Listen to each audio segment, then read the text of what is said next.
Sarah Martinez walked through the entrance of Lincoln High School with the same measured pace she had carried for 23 years of active duty. At 45, she looked unremarkable in her simple khaki pants and navy polo shirt.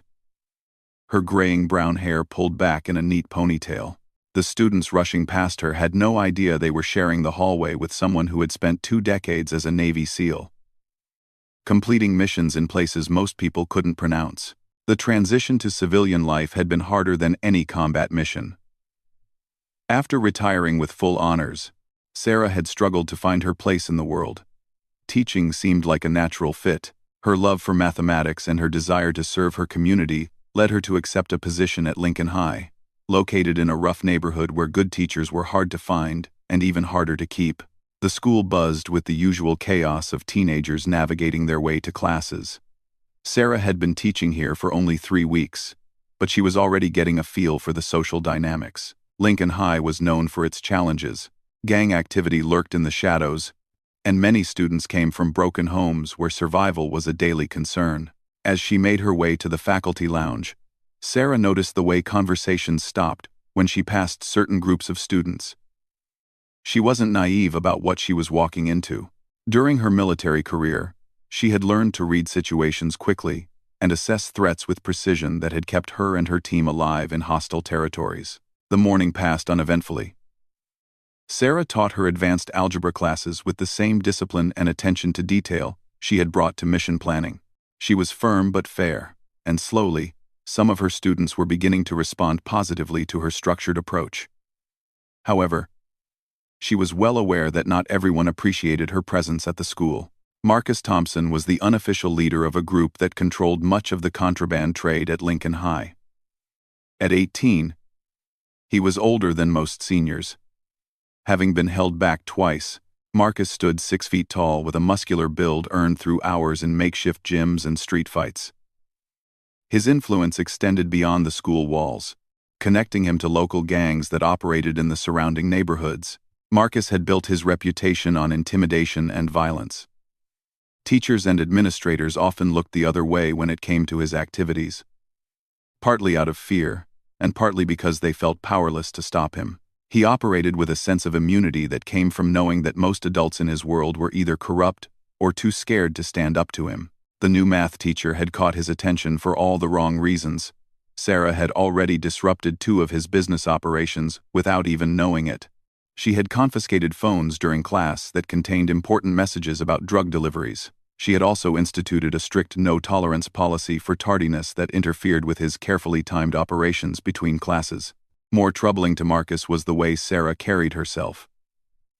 Unlike the other teachers who averted their eyes when he walked past, she looked directly at him with a calm, assessing gaze that made him uncomfortable. She didn't seem impressed by his reputation or intimidated by his presence, and that was unacceptable to him. During lunch period, Sarah usually ate quickly in her classroom while grading papers.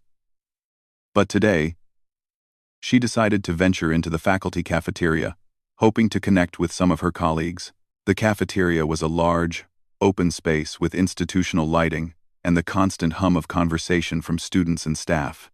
As she entered the serving line, Sarah's trained awareness kicked in automatically. She noticed Marcus Thompson sitting at a corner table with 5 of his associates. Their body language suggested they were planning something, and their eyes kept drifting toward her. She had seen similar behavior patterns in hostile environments overseas, where seemingly casual gatherings could quickly turn dangerous. Sarah selected a simple sandwich and coffee, paying the lunch lady with exact change. She found an empty table near the center of the cafeteria, positioning herself where she could see most of the room while keeping potential exits in her peripheral vision. These habits were so ingrained from her military training that she barely conscious of them anymore. As she unwrapped her sandwich, Sarah observed the social dynamics playing out around her. Groups of students clustered together based on invisible but well-understood boundaries. Teachers sat at their own tables, looking tired and overwhelmed.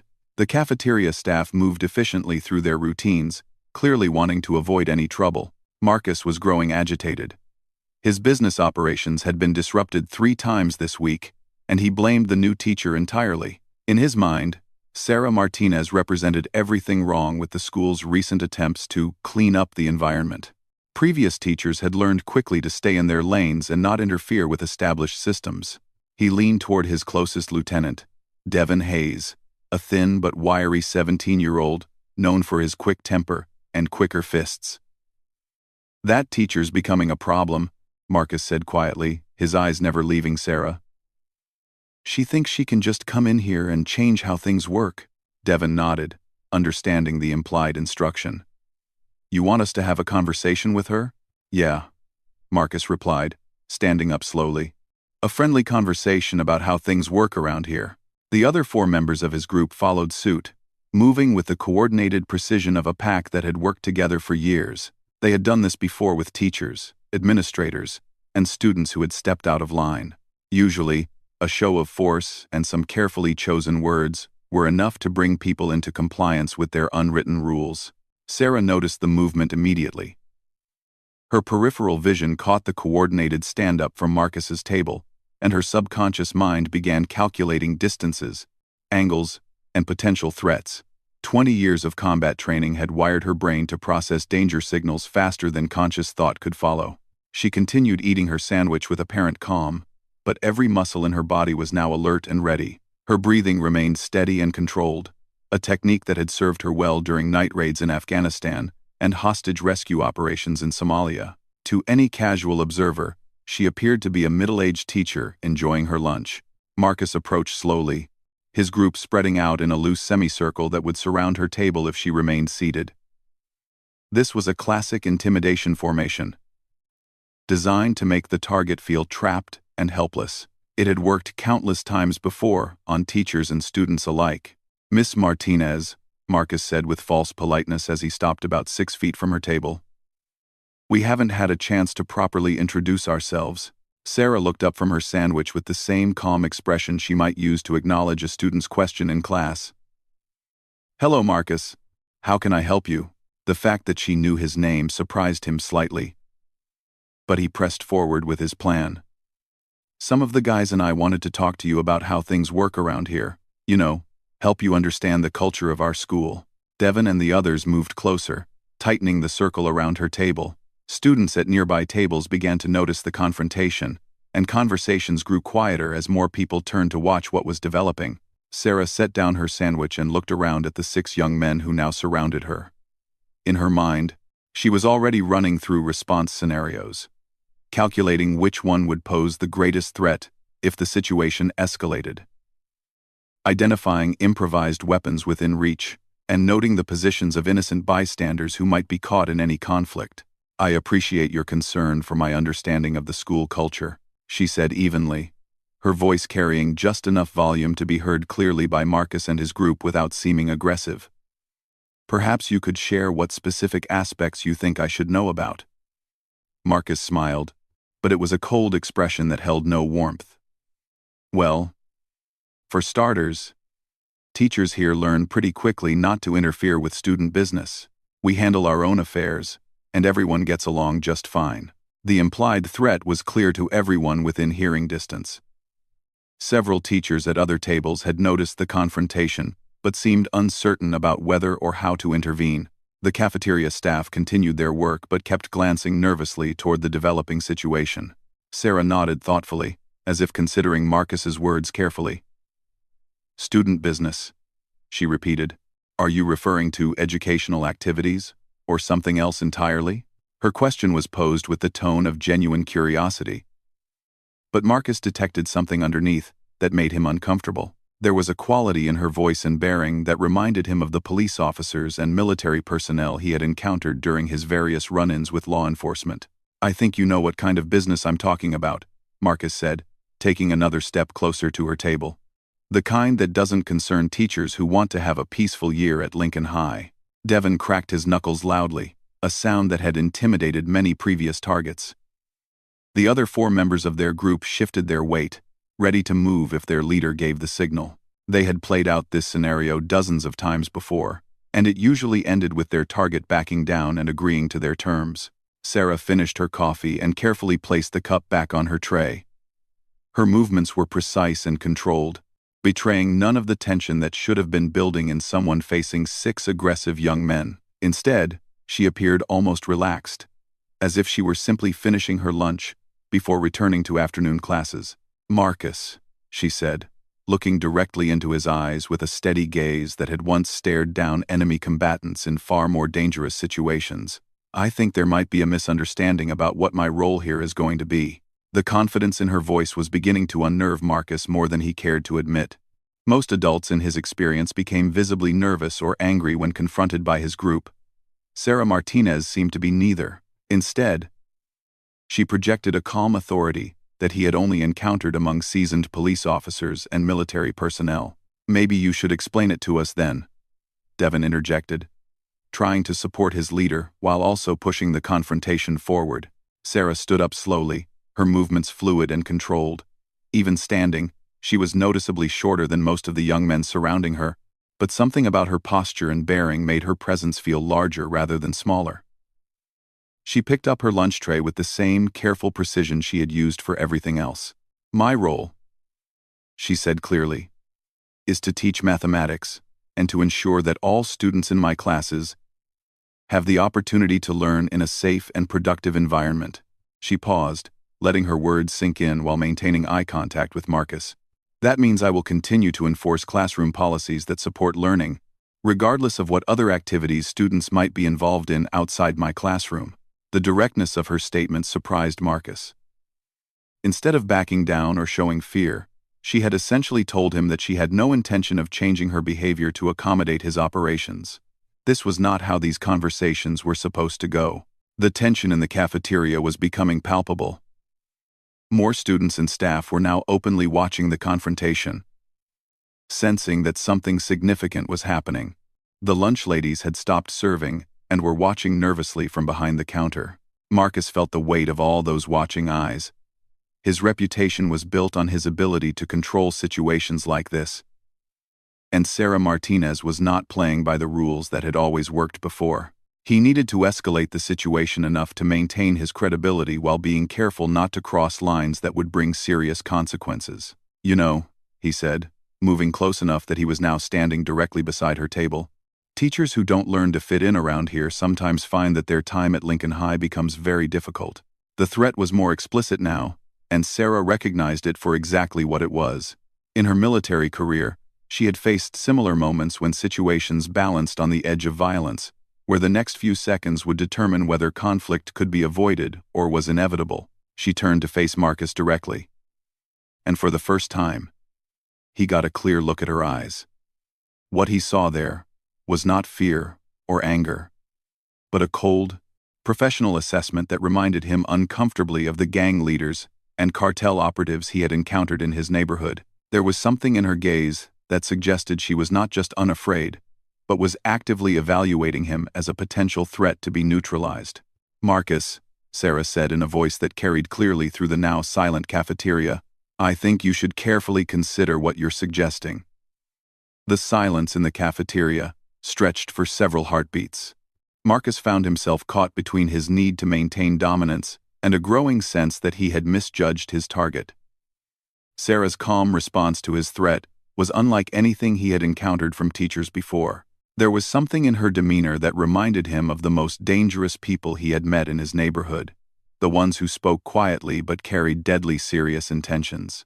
Devon, sensing his leader's hesitation, decided to push the situation forward.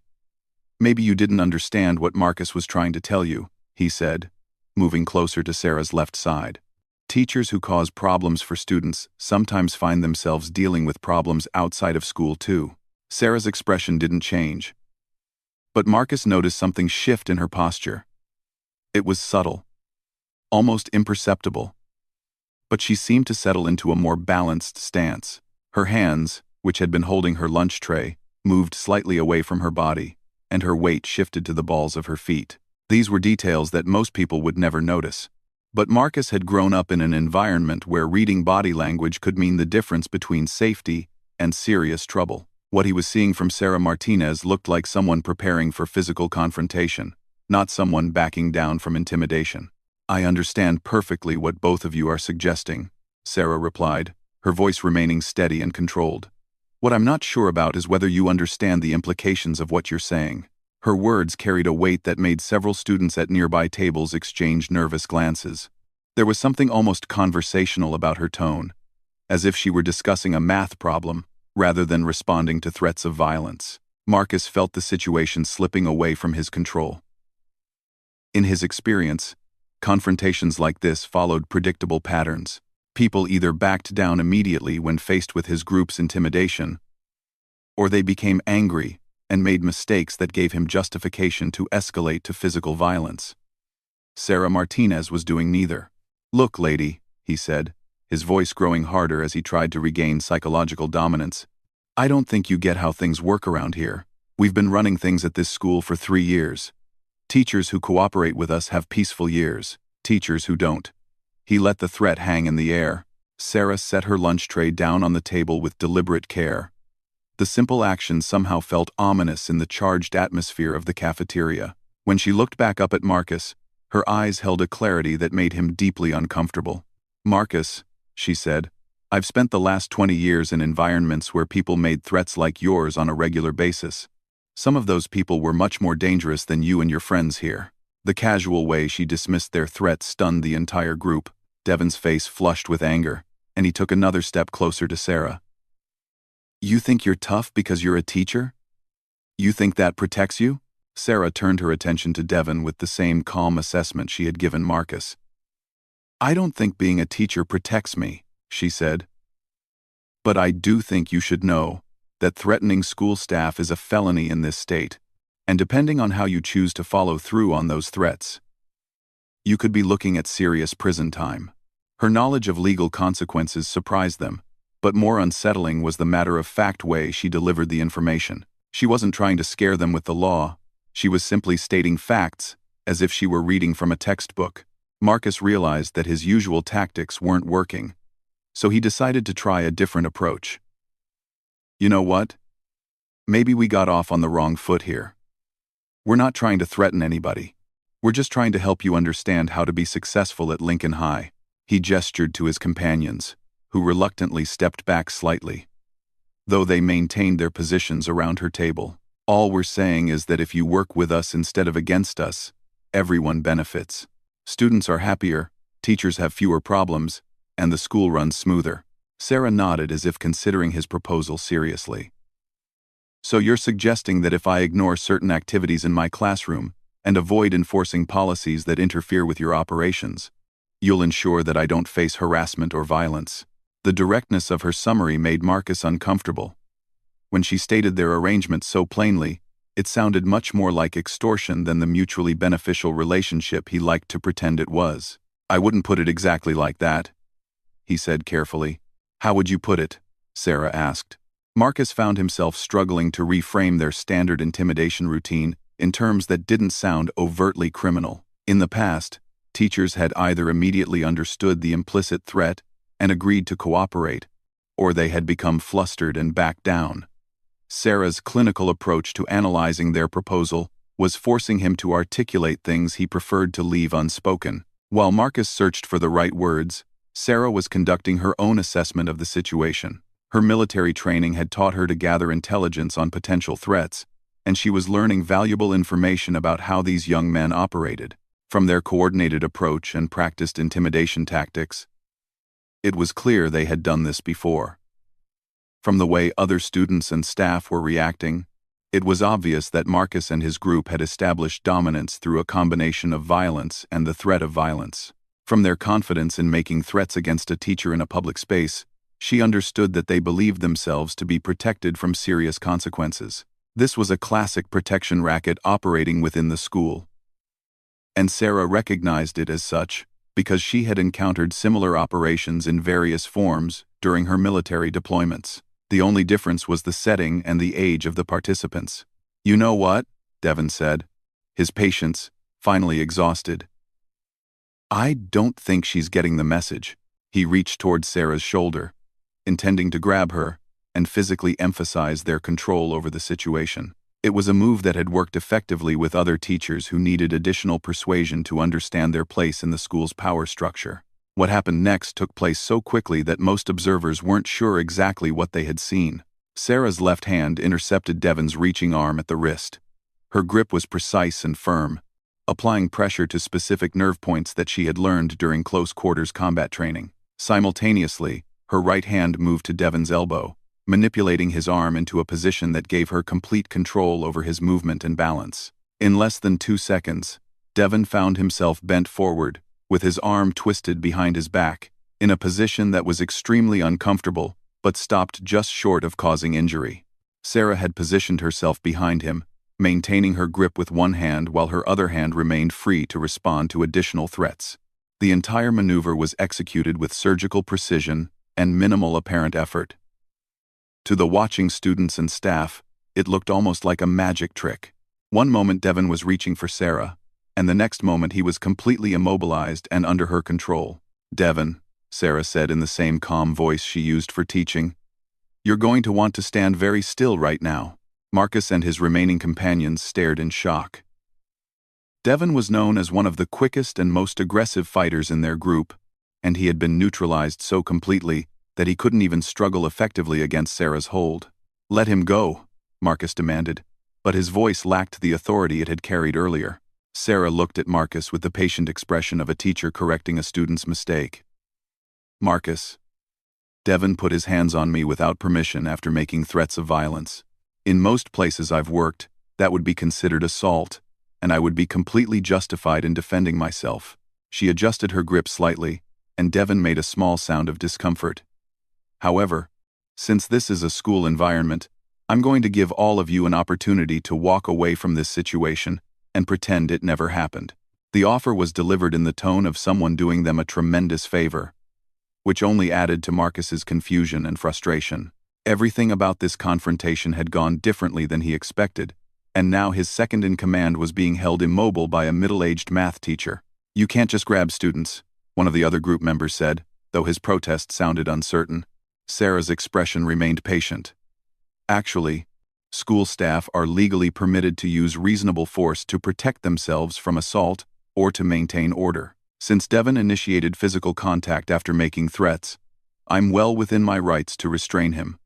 Her casual familiarity with the legal frameworks governing their situation was another surprise.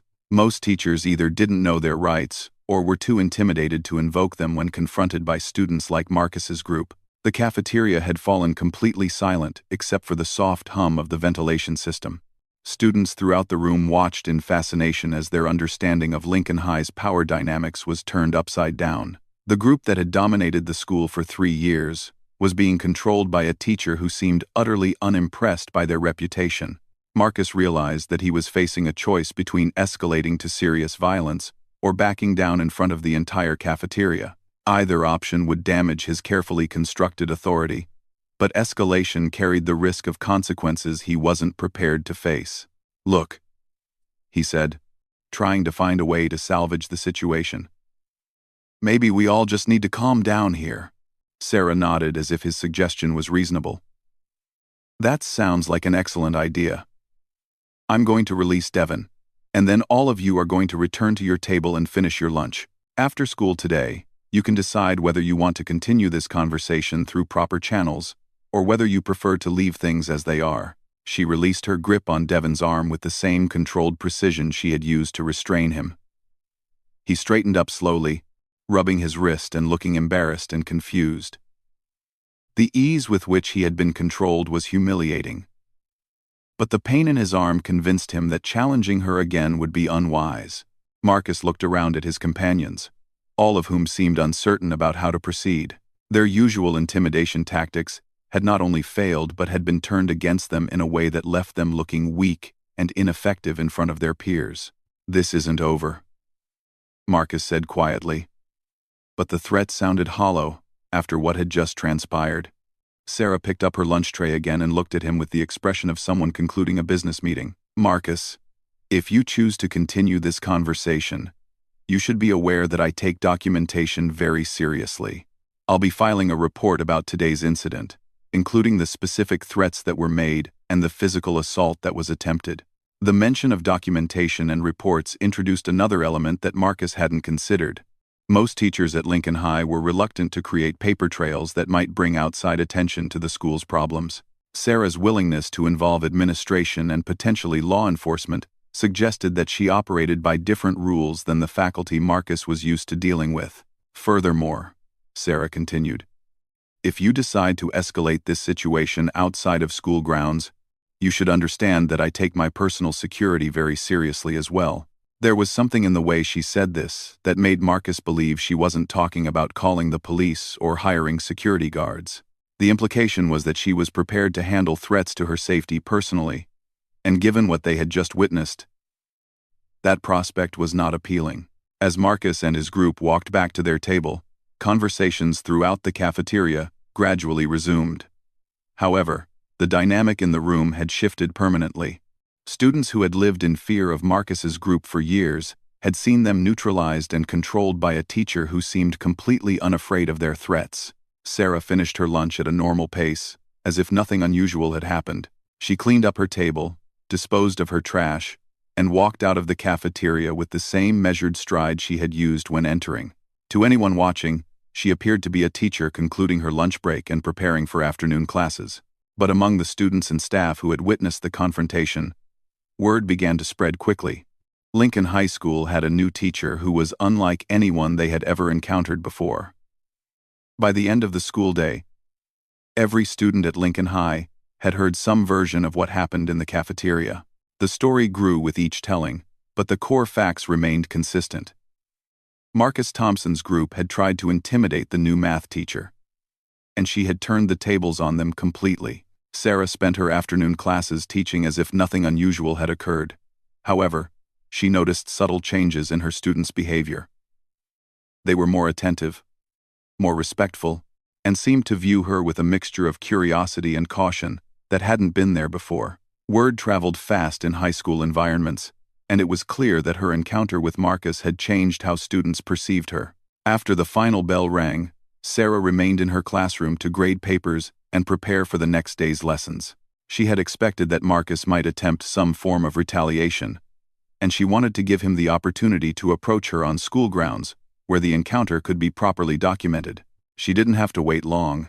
About 30 minutes after classes ended, Marcus appeared in her doorway. This time he came alone, which Sarah interpreted as either a sign of respect or an indication that he was planning something that required privacy.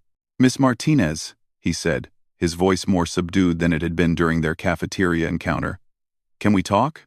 Sarah looked up from her papers and gestured toward one of the student desks in front of her teacher's desk. "Of course. Please have a seat." Marcus entered the classroom but remained standing near the door. His body language suggested he was torn between wanting to maintain a respectful distance and keeping himself positioned for a quick exit if necessary. "Look," he began, clearly struggling with how to address the situation. "What happened at lunch today? That's not how things usually go around here." Sarah set down her pen and gave him her full attention. "How do things usually go?" The question forced Marcus to examine his standard operating procedures in a way that made him uncomfortable. "Usually people understand that it's easier to work with us than against us. We're not trying to hurt anybody. We're just trying to make sure everyone knows how things work." Sarah nodded thoughtfully. "And how exactly do things work, Marcus?" Her willingness to listen without immediately lecturing or threatening him caught Marcus off guard. Most authority figures in his experience either tried to intimidate him back or launched into speeches about right and wrong that showed they didn't understand his situation. "It's complicated," he said after a moment. "Most teachers here, they don't want trouble. They want to teach their classes and go home. We make sure nobody bothers them, and they don't interfere with our business." "And what business is that?" Marcus hesitated. Sarah's direct questions were forcing him to articulate things he usually kept vague and unspoken. "Just business. Nothing that hurts anybody. If you lock the business." Sarah leaned back in her chair and studied him with the same calm assessment she had used during their earlier confrontation. "Marcus, in my experience, people who say their business doesn't hurt anybody usually know that it does, but they've found ways to justify it to themselves." The observation was delivered without judgment, but it hit close to home. Marcus had indeed constructed elaborate justifications for his activities, telling himself that he was providing services people wanted and that he was helping his family survive in a difficult environment. "You don't understand what it's like around here," he said defensively. "You don't know what some of us have to deal with at home." or what we need to do just to survive. For the first time since he had known her, Sarah's expression softened slightly. You're right that I don't know your specific situation, but I do know something about difficult environments and the choices people make when they feel like they don't have good options. Marcus looked at her more carefully, trying to understand what she meant. What would you know about that? Sarah was quiet for a moment, considering how much of her background to share. I spent 20 years in the military. Marcus. Much of that time was spent in places where people were making very hard choices about survival, loyalty, and protecting the people they cared about. This was the first time Marcus had heard any details about Sarah's background beyond the fact that she was a math teacher. The revelation explained some of what he had witnessed during their confrontation, but it also raised new questions. So you were in the Army? He asked. Navy, Sarah corrected. I was a SEAL. The words hit Marcus like a physical blow. He had heard of Navy SEALs, had seen them in movies and documentaries, and understood them to be among the most elite and dangerous soldiers in the world. The idea that he had tried to intimidate someone with that background suddenly made his earlier confidence seem foolishly naive. That's why you were able to. He gestured vaguely, unable to finish the sentence. That's why I was able to control the situation when Devon decided to put his hands on me, Sarah completed. But Marcus, my military background isn't why I'm here talking with you now. Marcus waited for her to continue, genuinely curious about what she was going to say. I'm here because I've seen what happens to young people who get caught up in systems that seem like good solutions in the short term, but that lead to very bad outcomes in the long term, Sarah said. And because I think you're smart enough to understand the difference between survival and self-destruction. The comment stung because it touched on fears that Marcus tried hard not to acknowledge. He knew that his current path was unlikely to lead anywhere good, but he had convinced himself that he didn't have alternatives. It's easy for you to say that, he replied. You don't know what my situation is like. You don't know what I have to deal with. Sarah nodded in acknowledgement. You're absolutely right. I don't know the specifics of your situation, but I do know that intelligence, leadership ability, and organizational skills like yours are valuable in legitimate environments too. The unexpected compliment surprised Marcus. Most adults in his experience either feared him or condemned him. Sarah was the first person in a long time to suggest that his abilities might have positive applications. What's that supposed to mean? He asked. It means that someone who can organize and lead a group the way you do, someone who can read situations and manage complex operations, has options beyond what you're doing now, Sarah explained. The question is whether you're interested in exploring those options or whether you're committed to your current path. Marcus found himself genuinely considering her words. Even if that were true, it's not like I can just walk away from everything tomorrow. There are people who depend on me, obligations I have to meet. Sarah understood that he was referring to both his criminal associates and probably family members who relied on the income from his activities. I understand that any changes would have to be carefully planned and gradually implemented. I'm not suggesting that you make sudden moves that would put you or anyone else at risk. The fact that she grasped the complexities of his situation impressed Marcus more than her earlier display of physical capabilities. Most adults who tried to convince kids to change their lives offered simplistic solutions that ignored practical realities. So what exactly are you suggesting? Marcus asked. I'm suggesting that you think seriously about what you want your life to look like 5 years from now, Sarah replied. And I'm suggesting that if you decide you want something different, there are people who can help you figure out how to get there safely. Marcus was quiet for several minutes, processing what Sarah had said. Finally, he looked up at her with a more serious expression than she had seen from him before. And what happens with the situation at school? He asked. Are you going to report what happened today? Sarah had been expecting this question. I'm going to document the incident, because that's what responsible teachers do. But how I describe what happened and what recommendations I make will depend partly on how things develop from here. Marcus understood that she was offering him a chance to influence the narrative, but only if he was willing to make genuine changes to his behavior. What would you need to see? He asked. I would need to see that you understand the difference between leadership and intimidation, Sarah said. I would need to see that you can use your influence with other students in ways that make the school safer rather than more dangerous. She paused to let that sink in before continuing. And I would need to see that you're serious about exploring legitimate opportunities for your future. Marcus stood up and walked to the window, looking out at the neighborhood where he had grown up and where he expected to spend the rest of his life. For the first time in years, he was seriously considering the possibility that there might be alternatives to the path he was on. If I wanted to explore those opportunities you mentioned, he said without turning around, how would that work? Sarah pulled a business card from her desk drawer and wrote a phone number on the back. This is the contact information for a veterans organization that helps young people transition into legitimate careers. They work with people from all kinds of backgrounds, and they understand that everyone's situation is different. Marcus took the card but didn't look at it immediately. And you think they would be willing to work with someone like me? I think they would be willing to work with someone who's genuinely committed to change, Sarah replied. But Marcus, you need to understand that this kind of transition takes time, planning, and real commitment. It's not something you can do halfway. Marcus nodded, understanding the seriousness of what she was offering. What happens if I decide I'm not ready for all that? Sarah's expression remained neutral. Then you continue on your current path, and will interact as teacher and student according to whatever boundaries you choose to respect. The choice she was presenting was clear and fair. Marcus could continue his current activities as long as he didn't interfere with her classroom or threaten her personally, or he could begin working toward a different kind of future with her support and guidance. Can I think about it? Marcus asked. Of course. But Marcus, while you're thinking, you should know that I meant what I said about documentation. If there are any more incidents like what happened today, I will be filing complete reports with administration and law enforcement. Marcus understood that the protection he had enjoyed from serious consequences was no longer guaranteed. Sarah Martinez was not going to be intimidated into silence, and she had the knowledge and experience to make her reports credible and actionable. Fair enough, he said, heading toward the door. Marcus, Sarah called after him. He turned back to face her.